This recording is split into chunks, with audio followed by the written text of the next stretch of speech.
Hello everyone, this is the Math Hub, and today we're going to be going over Unit 1, Lesson 3, Real Numbers and the Number Line. Okay, so last lesson we went over powers, and in this lesson we're going to be doing their counterpart, which are roots. However, we're only going to be going over square roots in this lesson.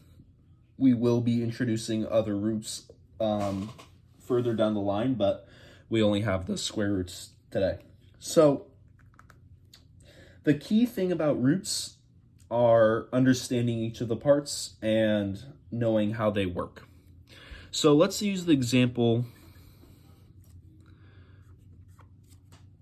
Let's use this example root, rad 4. Now, there are two key components to this root. The first part is this little symbol right here, and that is called the radical.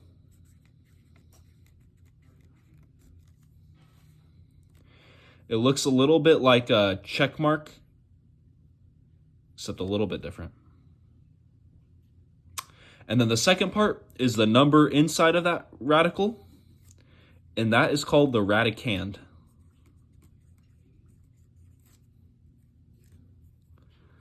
That's going to be the number that you're going to try to find the root from. So again, just like powers, we're going to be given this, and then we're going to try to simplify that into a single number. Okay, so now we're going to be trying to evaluate these radicals, these roots, into their simpler form. So it can be kind of a tricky process to figure some of these out at first, but with practice, you'll get the hang of it. So like I said, a root is basically the opposite of a power. So when we're finding the root of a number, that is basically saying that some number, let's call it x, to the power of 2 or squared equals 4. So we have to find a number here and square it to get 4. And that is the same thing as this. So it's sort of kind of like a guess and check. You start from you kind of try to have to get a ballpark of what it could equal. So we can just start at 1 squared. What's the base? What's the exponent? Remember that? 1 times 1 squared is 1 times 1, which equals 1. That's not 4. Let's move up 1. Let's go to 2. 2 squared. 2 squared would be 2 times 2. That equals 4. And so, what does that mean? That means rad 4 equals 2. That is our answer. And we can have our work out to the side here.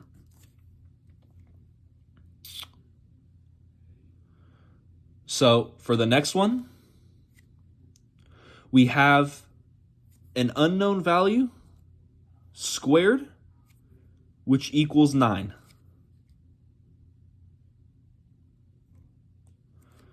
Which number could be plugged in here to get 9? Well, we already tried 2, and that's only 4. We have to get all the way to 9. So let's add one more to that. So we have 3. Let's plug in 3 to this. 3 squared equals 9. What's our base? Our base is 3. Our exponent's 2. We're going to make 3 times 3. That's 9. So that means our answer is 3.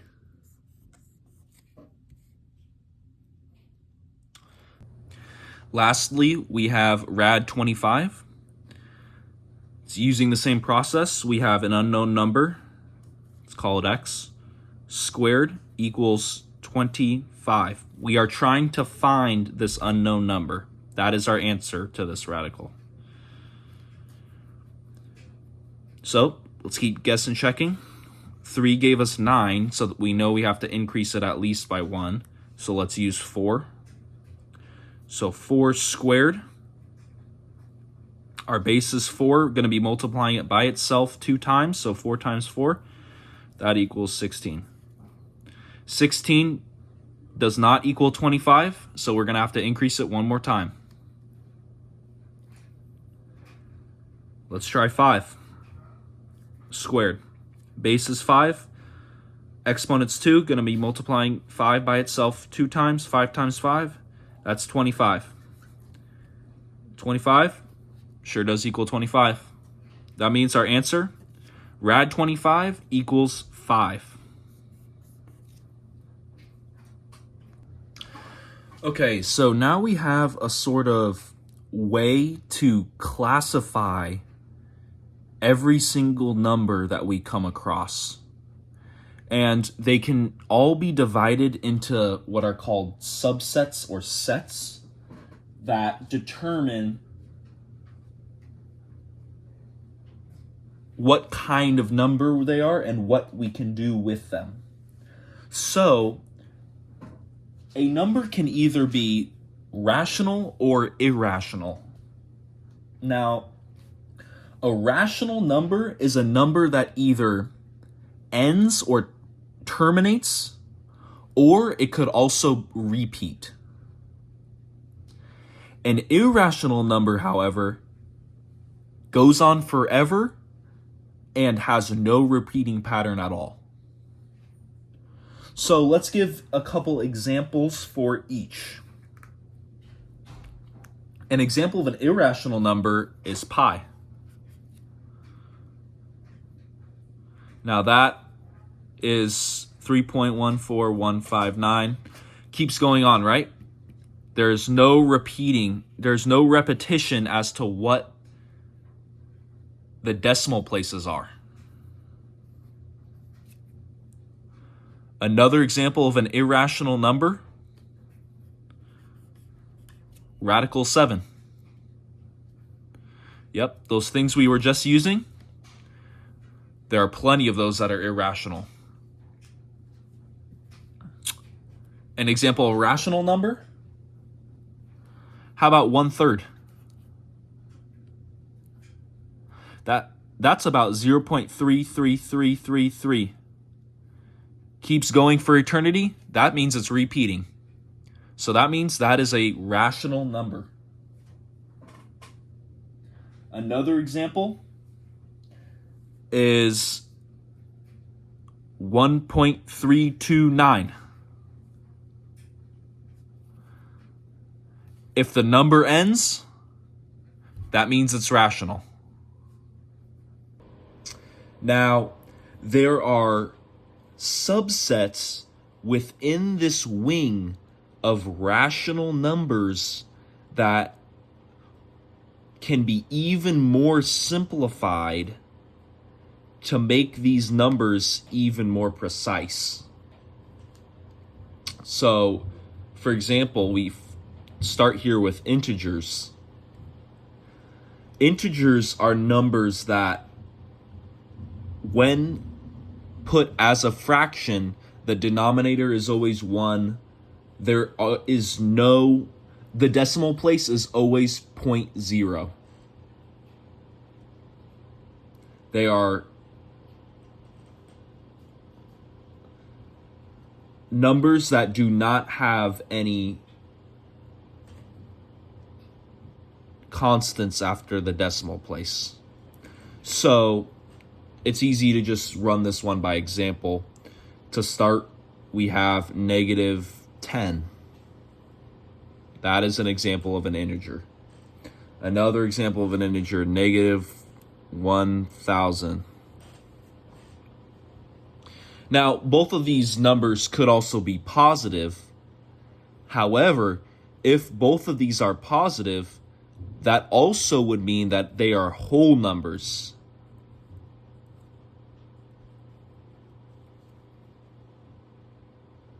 Whole numbers are any number that has the same thing as integers, where the denominator is 1 and there's always 0.0 after the decimal place, but this only includes positive values.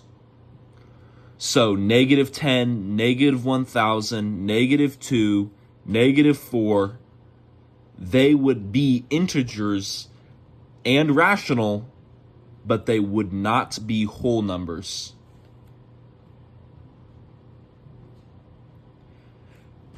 It's important to remember these certain subsets and where some numbers include in some places may not include in other places. So for example, -0.67, that's 2/3, -2/3, that would not be an integer because it has a 3 on the bottom of the fraction, and there are also numbers that are not 0 after the decimal place.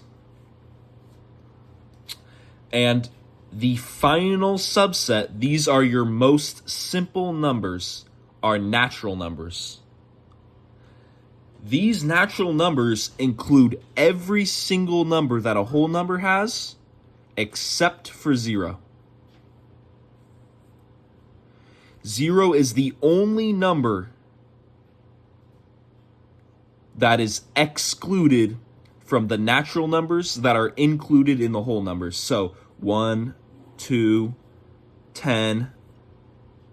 Well, 10 is also, 10 is already included as a whole number. 5. So 1, 2, and 5, those would also be whole numbers. However, 0 you could not put in this box because 0 is not a natural number. It is only a whole number, it is only an integer, and it is only a rational. So I'm continuing to stress this. It is extremely important to understand these different sets of numbers and how they are correlated to each other. Once you understand each of these different subsets, this section is relatively easy. It's just important to know the rules of each certain set.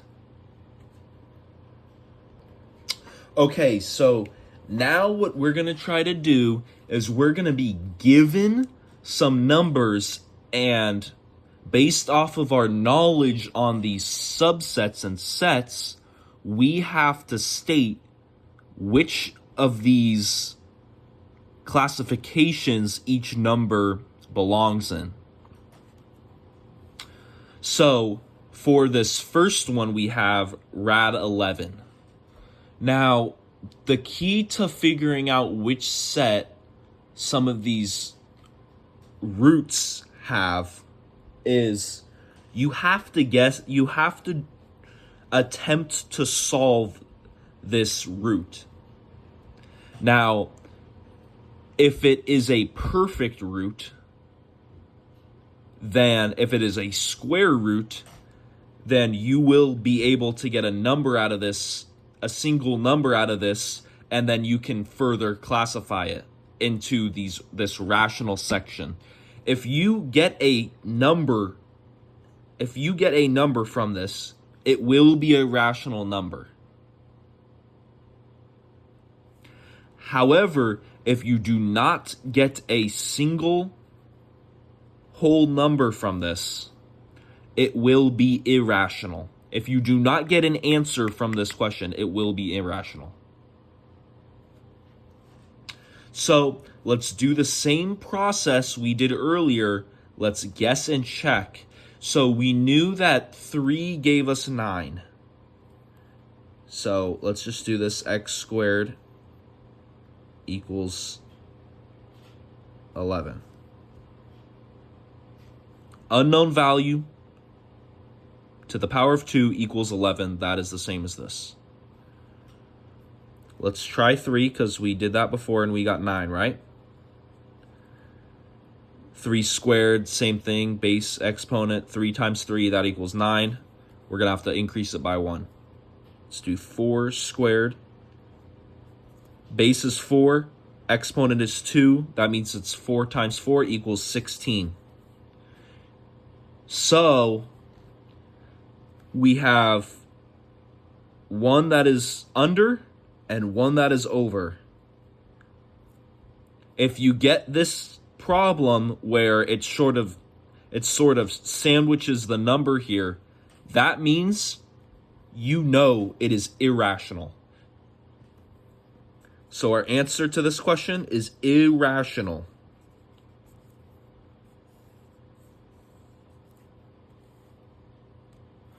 However, if it was something that did give you an answer, you could further classify this down.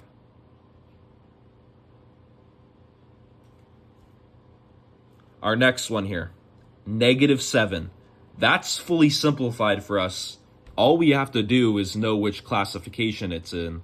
We do not have to do any further math to deduce what the number is. So, -7, that is a rational number. Why is it rational? It is rational because it can be written as a fraction, -7/1, and it terminates. It does not go on forever. That is the main thing. It goes on, it does not go on forever. It is a complete number that does have an end to it. Okay, so we check this. But remember, if it's on the rational side, we have to keep going down to check if these next situations are true. Now, an integer, the way you can test an integer is either by doing it by way of decimal or by fraction, if you can't see already. So you can rewrite -7, as I showed earlier, as -7/1. And you can also rewrite it as -7.0. Both of those situations follow the path that an integer has. So, yep, that means it's also an integer. So now we have to check whole numbers. Remember what the whole numbers were. Whole numbers are every single integer except negative numbers.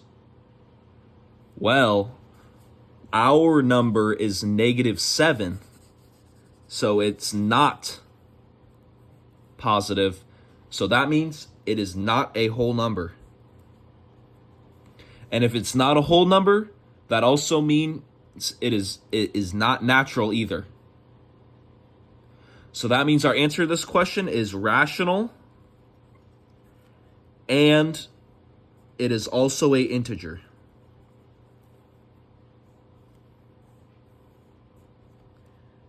And that's how you do them. Okay, so before we get on to our last section here, I wanted to go over a word problem that involves roots. So I also wanted to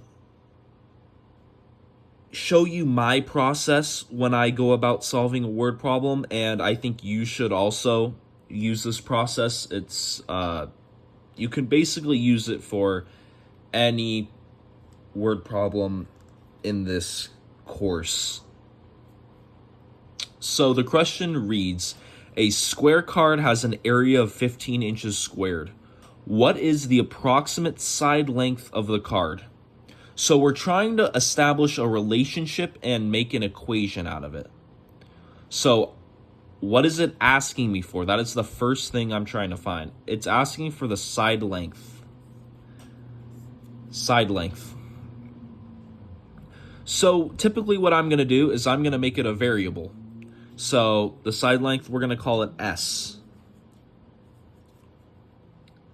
And we have to find S with what is given to me in the question. So it says the card has an area of 15 inches squared.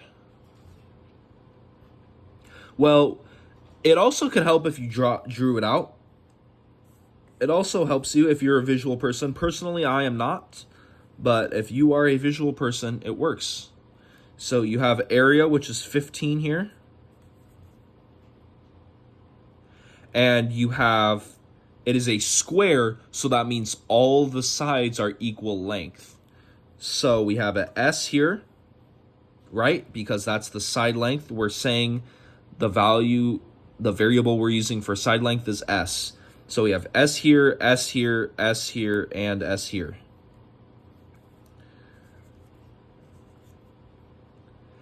And we are trying to find what S equals, and we have the area. So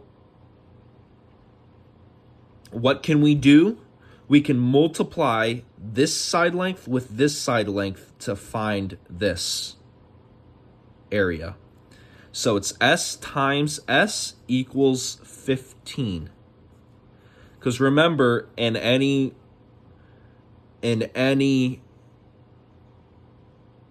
area question with a rectangle, its area equals length times width.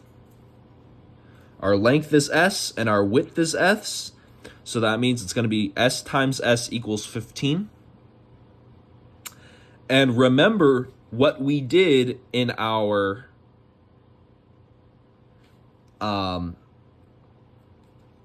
with our powers. When it's the same number multiplied by itself, we can use the square. We can raise it to the power of 2. So we have S squared equals 15. That is the same as this. We have S squared equals 15. And now we have something we can work with here. It is the same exact thing that I went over that involves a root. So really, you're going to be square rooting both sides. So it's going to be S equals rad 15. That is our answer. But it asks for the approximate, so we have to further simplify this. Rad 15, we can make sort of an estimate by doing the same process as we were doing, where we were guessing and checking with this value here. So 15, we use 3 again. Let's use it. 3 squared, that equals 9. Too little. Let's increase it by 1. 4 squared, that equals 16. Not exactly 15. However, it is very close. Only 1 off. So we can say S is approximately 4 inches. And that is our answer. So that was a lot of work, a lot of different things we had to do to approach our answer. But it's important to know the process, because they won't give you this exact same question with different numbers. They'll throw in some more difficult questions, some different questions that require different things. But the key is to use your knowledge and make a process that is right for you. Best thing to do is find an equation that helps you further simplify into your answer. Okay, last thing for this lesson. Hopefully this is just review, but we will be using these symbols in the future, so it's important to remember. These are all your signs that compare the numbers and helps you identify which ones are greater than or less than or so forth. So we have the less than symbol here. We have the end on the left side, and it is open on the right side. Greater than, the exact opposite. Less than or equal to, same thing as less than, just has the line underneath, and greater than or equal to, just a line underneath as well. Now, here's a final sample problem. And we're going to try to order these four numbers from least to greatest using these four symbols, and also using what we learned in roots. And we're also going to try to figure out a way to compare these two numbers, because one is a fraction and one is a decimal. That's not very nice.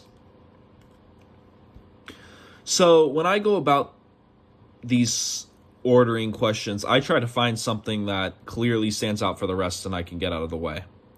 And to me, that seems to me that it's -5. The only negative number here, that means we know that is the least value. And remember, we're going to try to use our order of operations here. We're going to use these four symbols. So we know this is the least, so we're going to use the less than sign to symbolize that. -5 is less than whatever we put here. Now, these three numbers, when you're looking at it, they all seem quite close. But first thing we should probably do is simplify this radical, this root, into its single term. So we actually just remember, if you don't remember, we did 4 squared equals 16. We can write it here, though. We can do it the same way we always do it. X squared equals 16. Plug in 4. 4 squared equals 16. 4 times 4, that's 16. Boom, check mark. This one here is 4. So we have 4.1 and 4. So we know this one is greater than this one, but we don't really know what this fraction is. So what I like to do is I would recommend either converting everything to decimal form or everything to fraction form. It's up to you how you want to do it, but in my opinion, I would probably just simplify this into into decimal form, because it is a power of 10. And when you do it a power of 10, all you have to do is move the decimal over 1 to the left. And that is your decimal place for this number. So actually, 47 over 10 equals 4.7 here. That is the same thing. Yeah, but if you remember how to convert fractions to decimals and decimals to fractions back and forth, you shouldn't have a hard time with this question. However, but now we know 4 is less than both of these numbers, so this is going to be the next one. That's going to be less than 4.1, and actually we have to make it this back to rad 16, right? Because that's our original thing. So we put this rad 16. That is my fault. -5 is less than rad 16, is less than 4.1, is less than 4.7, is the greatest thing on this list. So we're going to put 47 over 10 as the greatest number, and that is our answer for this question. And that's the lesson, everybody. It was a sort of a beefy one. We had a lot of information. Should be mostly review, but yeah, I definitely didn't go over everything. I gave the most important examples, but if you have any specific questions, make sure to comment, and I'll see you guys in the next one. It's going to be lesson 1.4. See you then.